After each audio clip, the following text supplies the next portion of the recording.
You're listening to Breaking Formation, a podcast, with your hosts Jordan and Erin. We are two former NFL cheerleaders using our platform to connect the pro dance community and redefine the word cheerleader one episode at a time.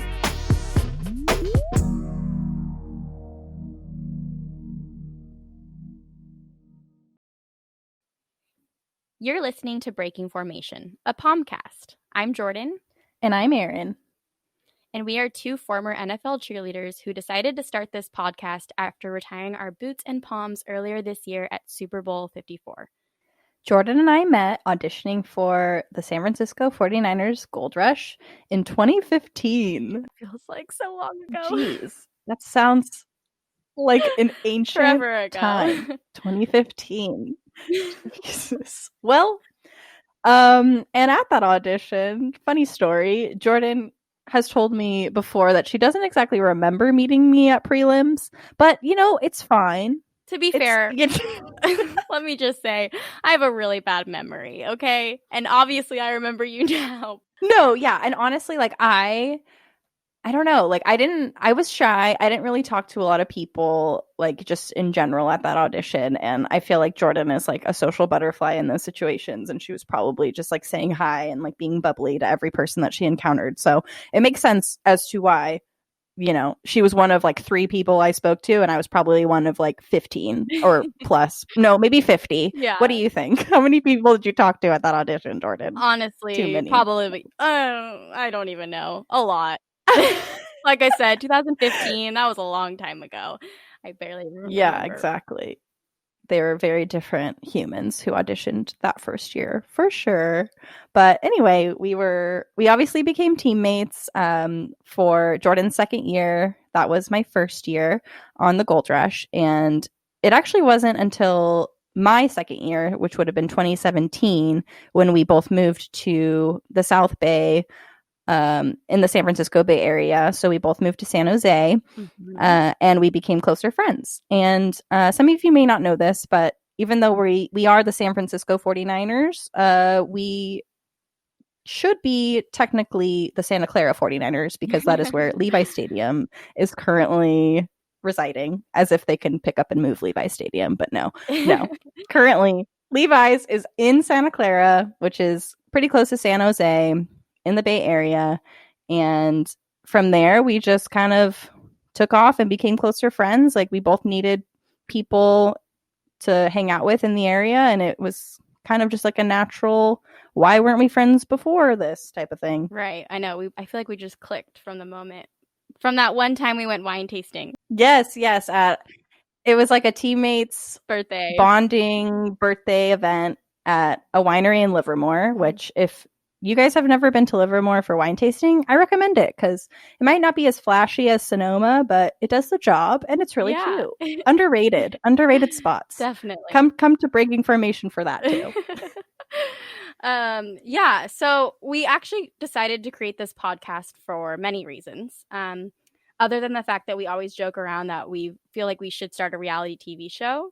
But we just feel like there are limited options when it comes to platforms for former and current pro dancers and cheerleaders to speak on their experiences. Whether you're a former performer like us or you're still on a team, there's so much to be said, and everybody has a story. Facts. So...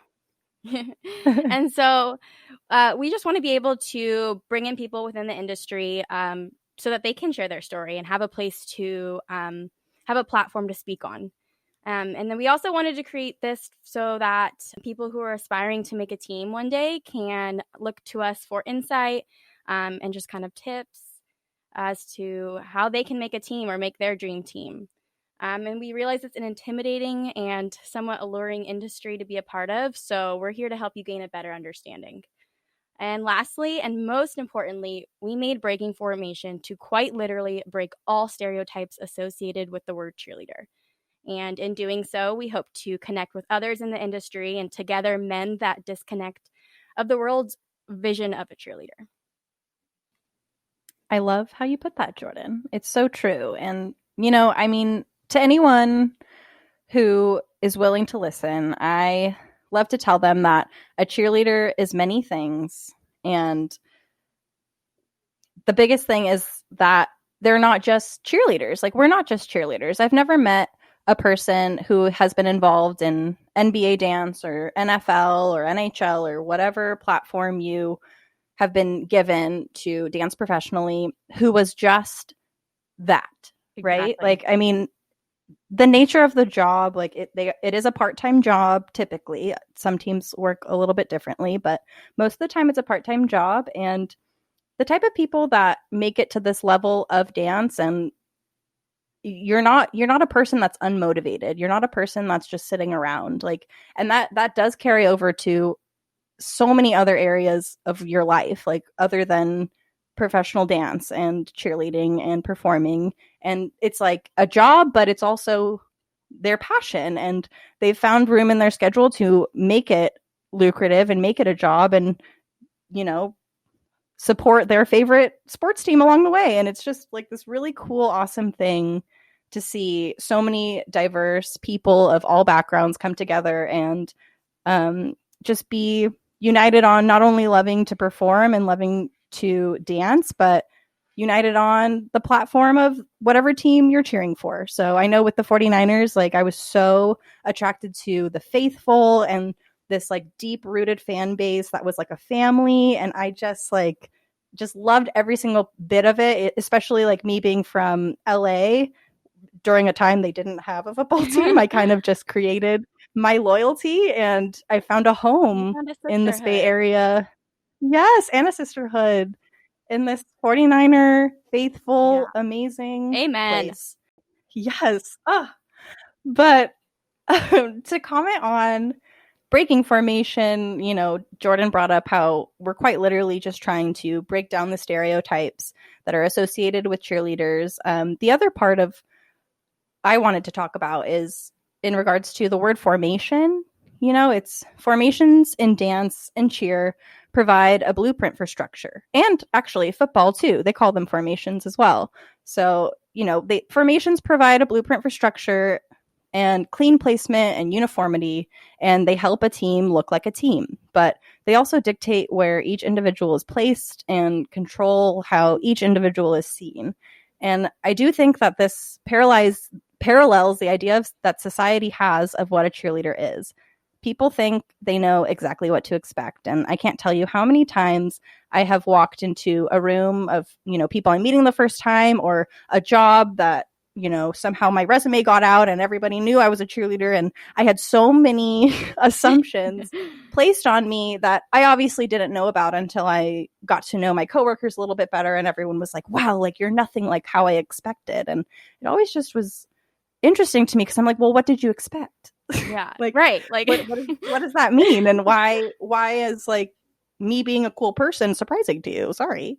But but anyways, like as far as breaking formation and formations in dance and cheer, paralleling the idea that society has of what a cheerleader is, it's just that the reality is that cheerleaders are anything but cookie cutter. Like there's no mold of what one cheerleader is, and I've never met a cheerleader who is exactly the same as the next. and that's the beautiful thing about it, really. So beautiful. Like honestly, like it's probably I gotta say, like it was surprising to me, like coming onto the team and just learning about like all of the different paths like the women in the room had chosen to take in their outside lives. And I think maybe like even the people involved are surprised by it because what were we raised on? Like, let's talk about Disney Channel. Can we talk about Disney Channel, Jordan? Because Yes, we can talk about Disney Channel. I don't know whose daughter ruined cheerleaders for everyone. Because whatever writer at Disney decided that cheerleaders were going to be The mean the girl. antagonist of every show except Kim Possible. Kim Possible. Like I want to have a conversation with whoever decided that cheerleaders were going to be, you know, the villains in every situation other than Kim Possible, because Kim Possible is the perfect example of, you know, one of my favorite things to talk about, which is how people are cheerleaders, and she's a cheerleader and she fights crime and she's a secret agent and she's a really chill girl. Like there's just a lot of things that you can be while being a cheerleader, and there's just so much to unpack here. It really is. And we're so excited to be kicking off Breaking Formation and couldn't be happier to have you joining us every week. So please make sure to subscribe to our podcast on whatever channel you choose to listen to your podcast on so that you can get notified about new episodes every dun, dun, dun, Tuesday.